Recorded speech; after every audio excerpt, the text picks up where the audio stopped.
सिद्धेभ्यः ओम नमः सिद्धेभ्यः ओम नमः सिद्धेभ्यः। और देवादेव श्री आदिनाथ भगवान की जय, चिंतामणि पार्श्वनाथ भगवान की जय, भगवान महावीर स्वामी की जय, आचार्य श्री आदि सागर जी महाराज की जय, आचार्य श्री महावीर कीर्ति जी महाराज की जय, आचार्य श्री विमल सागर जी महाराज की जय, आचार्य गुरुवार सरस्वती सागर जी महाराज की जय। देखिए आचार्य भगवत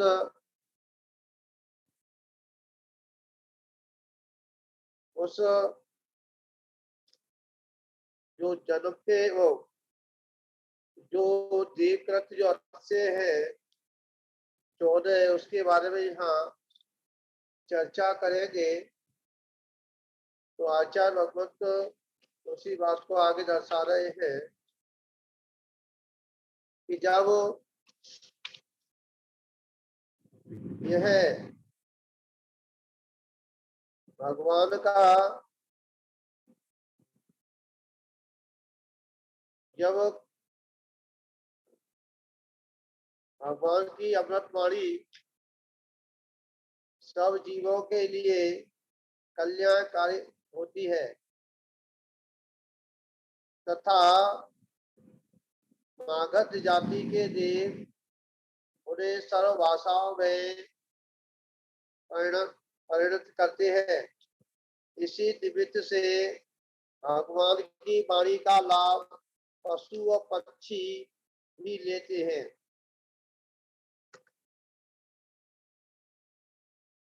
आगे जो दूसरा जो देवकृत से है उसमें बताते हैं भगवान के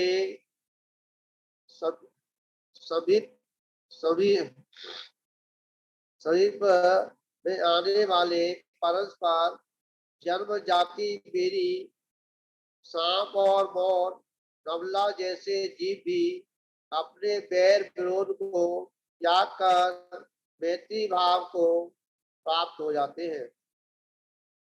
प्रतिकार नामक देव लोगों के मन का वे दूर कर उनमें प्रतीत भाव उत्पन्न कर देते हैं। कह रहे हैं कि जब भगवान के संपर्क में जो भी जीव आते हैं वह वैर भाव से और जो है मैत्री भाव में परिवर्तन हो जाते हैं।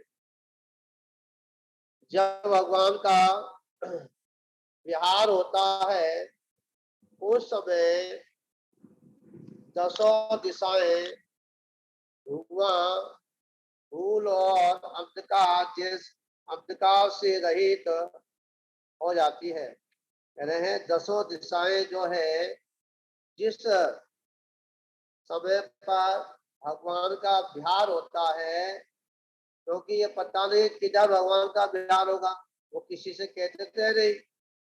हाँ, और वही है अवधि ज्ञान का भी वो नहीं है कि अवधि ज्ञान से जान लिया जाए, देव जान ले किस दिशा में भगवान विहार करेंगे, ऐसा भी नहीं है।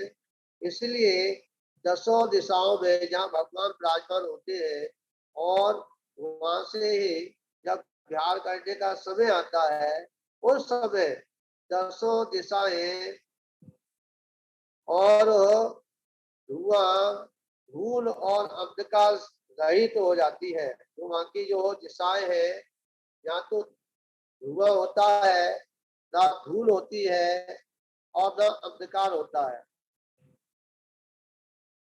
आगे चौथा, जब भगवान का विहार होता है आकाश जो मेघ पटल रहित हो जाता है क्योंकि जब भगवान एक निर्मल आत्मा है क्योंकि इतना तीव्र पुण्य है कि जहां भी जाते हैं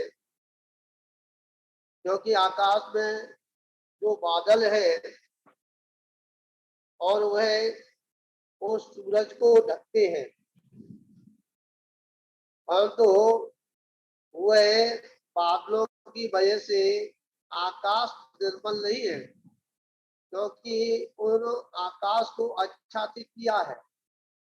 परंतु जब भगवान का ध्यान होता है तो वहां किसी के ऊपर आवरण पड़ने की क्या, क्योंकि आवरण एक जो है उस अज्ञान का भी प्रतीक होता है। इसलिए भगवान का जब ध्यान होता है तो निर्मल आकाश हो जाता है। मतलब जैसा आकाश का जो स्वभाव है वही स्वभाव में वो आकाश विद्यमान रहता है, उसमें किसी प्रकार का ऊपर आवरण नहीं पड़ता। जब भगवान का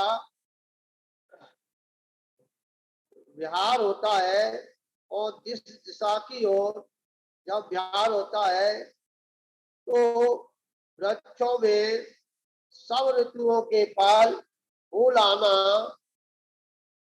भगवान के विहार क्षेत्र में पृथ्वी धन धान्य से परिपूर्ण हो जाती है। जैसे हो जाती है 6 ऋतुओं के फल फूल एवं साथ आ जाते हैं।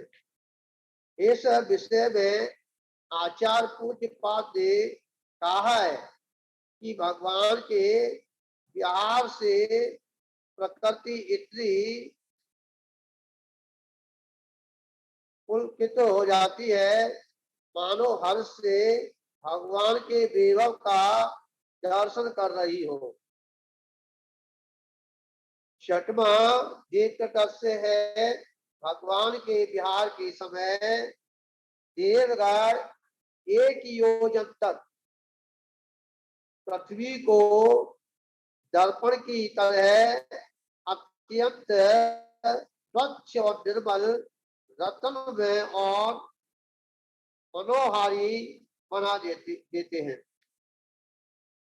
कि जो वहां की जो पृथ्वी है जिस भगवान का ध्यान होता है उस पृथ्वी को भी दर्पणवत कर देते हैं। मंद और सुगंधित हवा का चलना, जिधर भगवान का विहार होता है उधर मंद सुगंधित हवा इस तरह बहती है मानो भगवान के आगमन की सूचना दे रही हो। सुगंधित वायु बहने के कारण जिधर भगवान का विहार होता है उधर 1 योजन तक पृथ्वी धूल कटक कीट रेत आदि चुभेने वाली पदार्थों से रहित हो जाती है। मतलब जहाँ भगवान का विहार होता है जिस दिशा की ओर तो 1 योजन तक तथा 1 योजन तक पृथ्वी जो है सभी कांटों से कंकड़ों से और धूल मिट्टी से क्या रहित हो जाती है। धूल मिट्टी मतलब जब चले धूल नहीं उड़ती है। और 8वां मत्स्य है भगवान के विहार काल में देवों द्वारा मनुष्यों द्वारा की गई जय ध्वनि से सारा आकाश पूज्यमान हो जाता है। अब जो है 10वां देव कुमार जाति के देव भगवान के आगे आगे सुगंधित जल की वर्षा करते हैं और आगे भगवान के ध्यान काल में समस्त जीवों में परस्पर उभर पड़ता है। मतलब व्यक्ति का भाव रिश्ते का भाव और जो है एक साथ समूह के साथ भगवान का दर्शन करने के लिए उभर पड़ते हैं।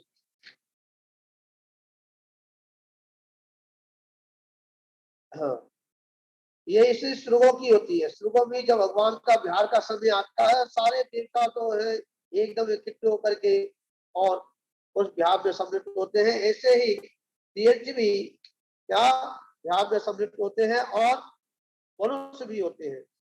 आगे कह रहे हैं भगवान के ध्यान के समय उनके चरणों के नीचे आगे और पीछे चारों ओर 7 7 स्वर्ण कमलों की रचना देवगण करते हैं। क्रियाकलाप के अनुसार 8 दिशाओं और उनके 8 अंतराल में 7 7 कमलों की रचना होने से 112 तथा उन 16 स्थानों के भी 16 अंतराल में पूर्वत 7 7 इस प्रकार 112 कमल और चरण रखने के स्थान पर एक चरण रखने के स्थान पर एक इस प्रकार 225 कमलों की रचना देवगण करते हैं। बिहार की मुद्रा इस प्रसंग से यह स्पष्ट हो जाता है कि भगवान का विहार पद्मासन मुद्रा में नहीं होता,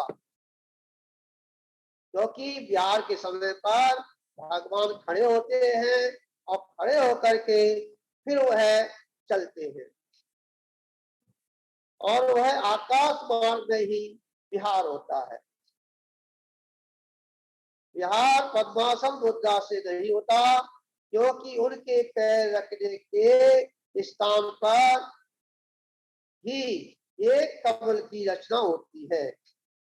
यदि पद्मासन मुद्रा से कमल होता तो चरण रखने के स्थान पर एक कमल की रचना नहीं होती। ये इसमें स्पष्ट हुआ है। आचार्य मानुक ने भी यही बात कही है।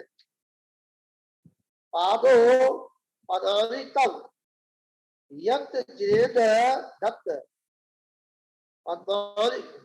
पदान तत्व विजुदा मतलब परिकल्प यति। इसमें कह रहे कमल लक्ष्य भी और वैभव का प्रतीक है। लक्ष्य भी कमल कमलासन पर विराजती है। भगवान के प्रत्येक कदम पर कमलों की रचना होती है। उनके श्री चरणों में संसार के समस्त वैभव के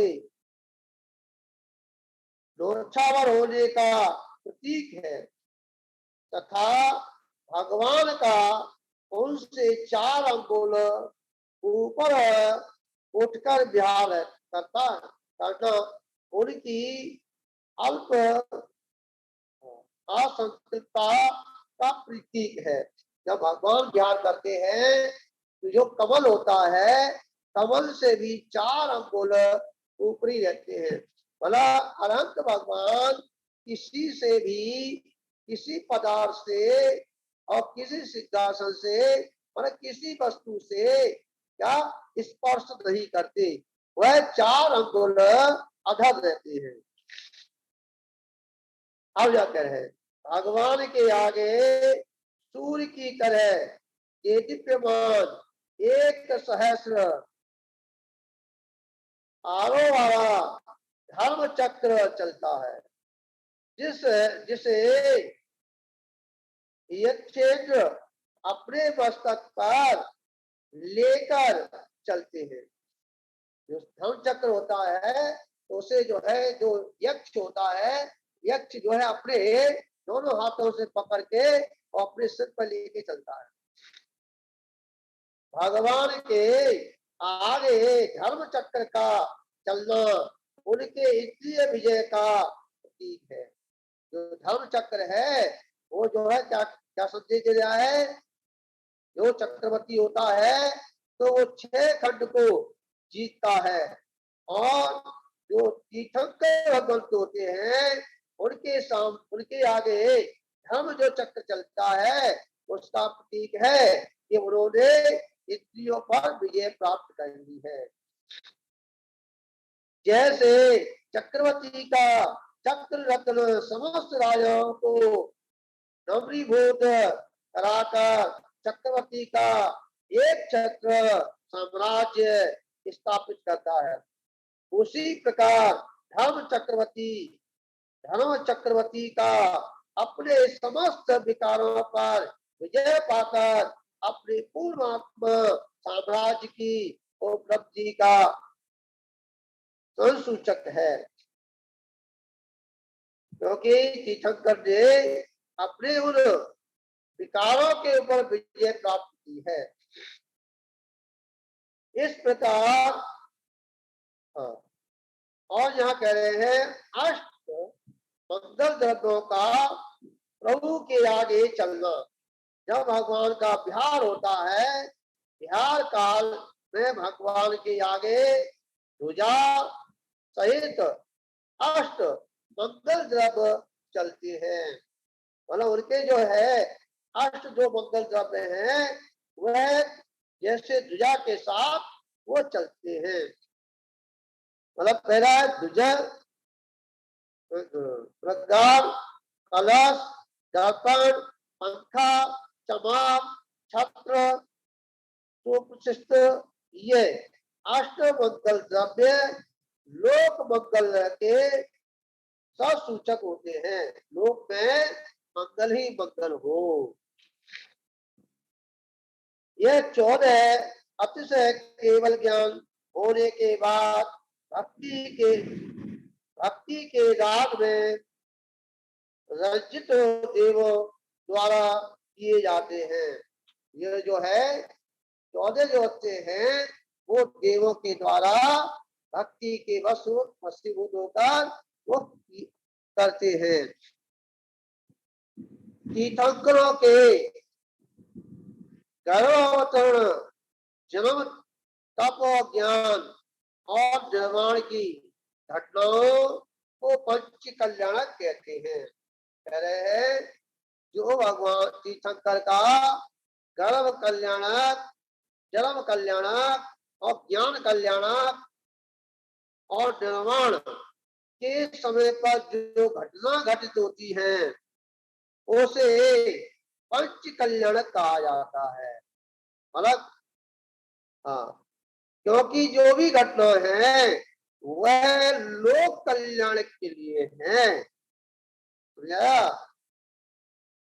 क्योंकि यह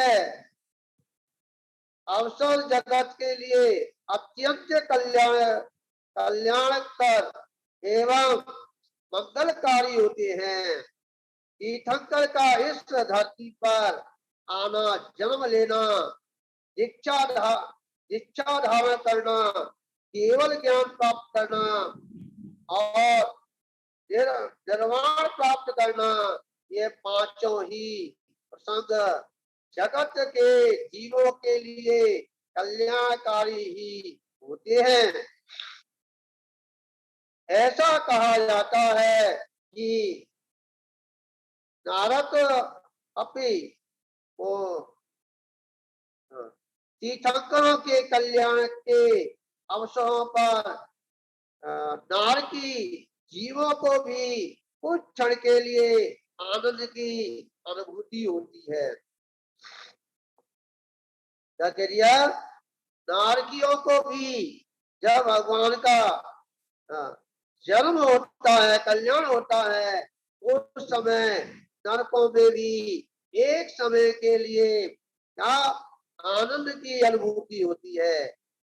लोकोत्तर कल्याण का हेतु होने के कारण भगवान के जीवन के इन पांचों अवसरों को पंच कल्याणक कहते हैं। इन अवसरों पर समस्त देव और मनुष्य आदि विशेष प्रकार का उत्सव आराधना करते हैं। जब ये कल्याणक जब होते हैं तो देव और मनुष्य जो है बड़ा उत्सव मनाते हैं। अब यहाँ आ रहा है कि भगवान का गर्भ कल्याण के विषय में। जब तीर्थंकर का गर्भ अवतरण होता है तब गर्भ कल्याण को मनाया जाता है।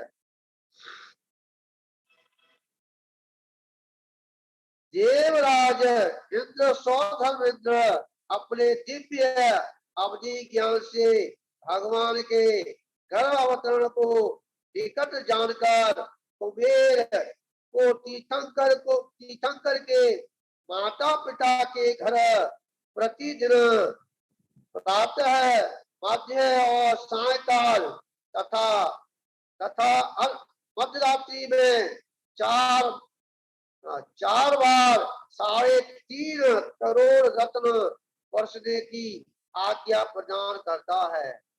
सौधर्म मित्र जो हुआ करता है वो कुबेर को आदेश देता है कि भाई जहाँ तीर्थंकर भगवान का जन्म होना है, जिस आंगन में, उस माता पिता के आंगन में जाकर के क्या क्या कहा कि रत्नों की वर्षा करो, सवेरे करो और दोपहर में करो, शाम को करो, अर्धरात्रि करो, वह चारों समय पर तुमको रत्नों की वर्षा करती है। और कितने 3.5 करोड़ रत्न वर्ष की आज्ञा दी थी।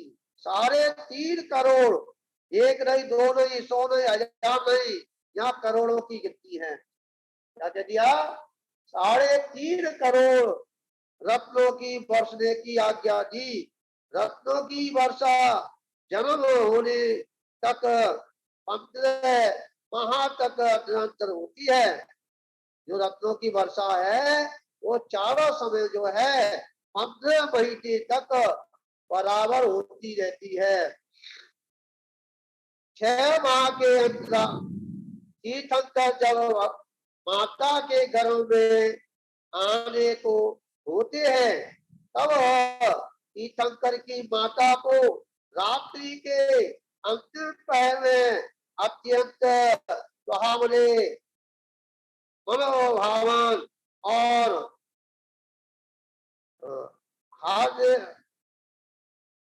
हृदयकारी एक के बाद एक 16 सपनों की पंक्ति दिखाई पड़ती है। 16 सपने जो है उस तीर्थंकर की माता को 16 सपने दिखाई देते हैं और क्रम से दिखाई देते हैं। ये सपना तीर्थंकर के गर्भ अवतरण के सूचक होते हैं। जब 16 सपने जब देखती है माँ तो यह तीर्थंकर के आने के जो है संसूचक हैं कि तीर्थंकर का अवतरण होने वाला है। इनकी सर्वोपरि विशेषता एवं महत्व यही है कि यह रहस्यों से भरे होते हैं। इनके उद्घाटन में जिनेश्वर का संपूर्ण भविष्य झलकता है। जो 16 सपने होते हैं उसमें तीर्थंकर के पूरे जीवन का भविष्य झलकता है। ये सुपन भावी तीर्थंकर की प्रतिभा और प्रभाव को प्रदर्शित करते हैं। 16 सुपन जिनमें लिखते हैं 4 दांतों वाला उग्र गज। क्या दिखता है? 4 दांतों वाला सबसे पहले वहां हाथी दिखता है। श्वेत का इस कंड वाला वृषभ बैल दिखता है। उछलता हुआ सिंह और कमल सिंहासन पर स्थित लक्ष्मी, सुगंधित भव्य मंदार पुष्पों की 2 मालाएं,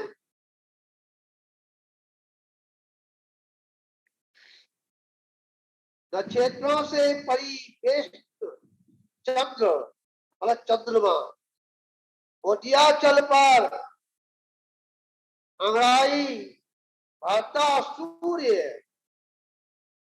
स्वस्थ जल पूरित दो स्वर्ण कलश, जलाशय में कीड़ा कर पक्ष मतलब मछलियां, और स्वच्छ जल से भरपूर जलाशय तालाब, गंभीर घोर करता सागर, मणिजनित सिंहासन, रत्नों से प्रकाशित देव विमान, नागेंद्र भवन, रत्नों की विशाल राशि और निर्धूत अग्नि। यह 16 सपने जो हैं माता के जन्म होने से, तीर्थंकर के जन्म होने से पहले ये दिखाई देते हैं। उपरोक्त सपनों के दर्शन से तीर्थंकर प्रभु की माताओं का मन हर्ष हो उठता है। वह बड़ी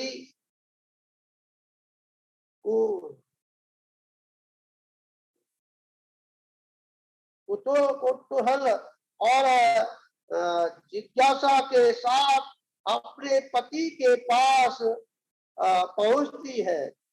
जो माता जो है वो अपने पति के पास पहुंचती है, उन्हें अपने सपनों की जानकारी देकर अपनी जिज्ञासा प्रकट करती है।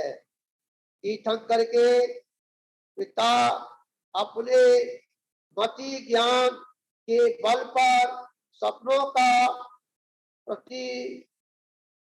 प्रतीकात्मक प्रेषण कर अपनी पत्नी को सपनों का फल बताते हैं, और भावी तीर्थंकर भगवंत के गर्भाचरण की कल्पना में आनंद विभोर हो जाते हैं। अब यहाँ सपनों का प्रतीकास्य बताते हैं। जो गज है, जो गज दिखा है आपको सपने में, उसका प्रतिफल यह दर्शाता है। इस प्रकार से हमने यहाँ पर चर्चा की, और आगे अपन जो है चर्चा आगे पुनः आगे बढ़ाएंगे।